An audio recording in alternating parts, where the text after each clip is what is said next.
Okay, here we go. Oh.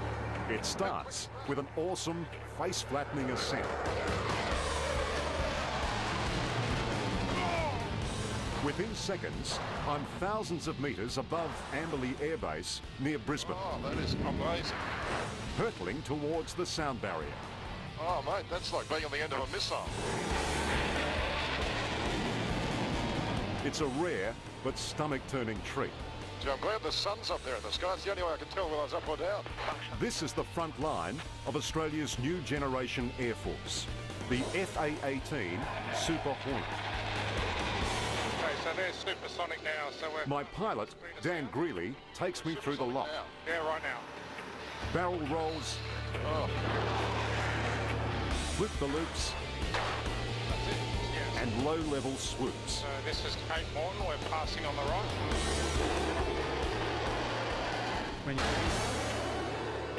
It's not until you get down this low to the ground that you realise how fast these things can go.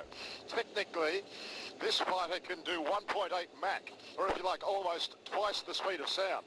To put that into perspective, that's over 2,000 kilometres per hour. Performance is frightening. We've paid $6 billion for 24 of the Rhinos and taken delivery of the first 12. They're state-of-the-art, seek-and-destroy killing machines. But fighter pilots like Dan Greeley have one simple rule: kill the enemy before they can get to you. And this thing does that in spades. It does it in spades, you know. The jet is just tailored perfectly to what we need it for, and the RAF does it very well. One of the most competent jets in the world, and yeah, I'm really glad we bought it. Fighter pilots are an adventurous breed. It's a very small and exclusive club. And only the best of the best are chosen to fly the newest aircraft in the fleet. Shall I catch? You want to catch me? Yeah. Right. But Squadron Leader Greeley says it's not so much a club as a close-knit family.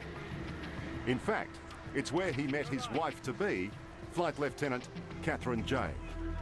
Thank you. Kisses. Catherine, is a fighter pilot a unique breed? There are a unique set of characteristics, obviously, otherwise everybody would be able to do it. So yeah, I think there are special traits required, but as I like to remind Daniel, that they are just people too. Catherine brings you down to earth pretty quickly. She does. You can tell who holds the rank at home. Dan and Catherine were amongst a hand-picked Super Hornet transition team, chosen to go to America as the new planes came off the Boeing production line. There were test flights at an air base in California. Then the long flight home. First to land was the squadron's commander, Glenn Braz, into the waiting arms of his daughters, Eve and Beth. Luck may have played a part, but Glenn always had the need for speed. He was raised on the New South Wales north coast near an RAAF bombing range and dreamed of flying F-111s. He ended up commanding the squadron that flies them. Oh, look how big that corn is. Now that he's a dad himself and nearing the end of his flying days, it's his job to oversee this revolutionary change. In with the Super Hornet and out with the much-loved F-111. Is there any other Air Force in the world still flying F-111s? No, we've been the only one since about 96, when the US Air Force retired their jet. The 111's been a great servant, a great jet, and we'll farewell it with reverence. Even after 37 years, it's hard to understand the affinity these men and women have with the old F-111s. Lovingly nicknamed the Pig because its nose points toward the ground. Navigator Adele Merriman explained that unique relationship better than anyone. It's what we fly in every day. It's, you know, you sit in that thing and you go 600 knots, so it's part of you. Once you strap yourself into it, you're strapping it onto you, essentially. So, you know, you're all part of that jet once you take off, so... And you're relying on it? Absolutely. So, you know, we're flying to the best of our ability, but we need it to be doing its job as well. So there's a bit of a bond there, if you can say that, between a piece of machinery and people. But yeah, it's really good. When the F-111 flies into history, Adele and the rest of the crew must form that same bond with the Super Hornet, the Rhino, an American nickname the Aussies have adopted. Her new job will be Weapons Systems Officer, or WISO. She and the pilot can each fire missiles and drop bombs and do it simultaneously.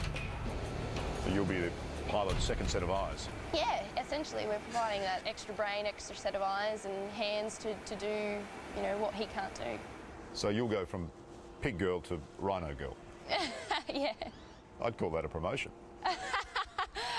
Yeah, probably, some would say, but, you know, I love the pig, and I'm sure once I start flying the Super Hornet, I'll love that just as much, but I always have a soft spot in my heart for the F-111. Just get you to close your mouth, hold your nose, and... We weren't allowed to film inside the cockpit or show the plane from certain angles. Clearly there'll be some things I won't be able to show you there today, but we can talk around those issues. They did say that the crown jewel of the aircraft is its new generation radar, but that's as far as they'd go. Let's get into it. We're in the next one over here. Right. But you only have to talk to pilot Dan Greeley to know whatever they have got on board has got them pretty excited. This particular jet, I mean, you don't like it, you love it. I do love it. Yeah. It's got so many different and new characteristics to the old one. Just makes it so much more enjoyable. We headed for reserved airspace off the Queensland coast, well away from anyone. It's so incredibly responsive, isn't it? Then Dan let loose and showed me what his new toy can do. So we generally stay at low level if we don't want anyone to see us. But we're in a Super Hornet land. We want to be up high and fast where people can see us because we can shoot them back anyway. So we fight our way into our target, kill everyone or push them out of the way, drop our bombs and then fight our way out. So that's how we do business. Oh, the manoeuvrability is amazing. And if anyone tries to get the jump on him from behind, he's confident the Rhino's extreme manoeuvrability can get him out of trouble. All right, I'm going to go to the left, so I want you to go ahead and start doing your tense. You ready? Yep. Here we go.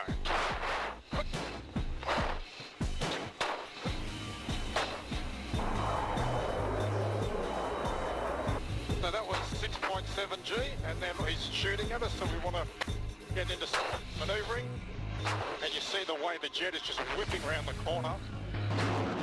In the space of 30 seconds, he dodged a missile and positioned the plane behind the enemy to fire one back. That's right.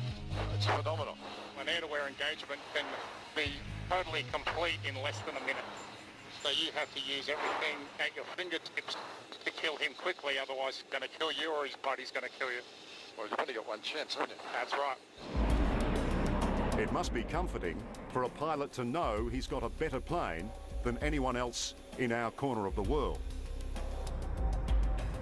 Just as the long-range F-111s were commissioned when Indonesia was considered a threat back in the 70s, the Super Hornet will again make us the toughest kids on the Asia-Pacific bloc. Now, the Australian public will want to know. More than $6 billion, 24 planes. But how will they make us any safer? This jet absolutely makes us safer. It gives us the immediate power and edge to dominate.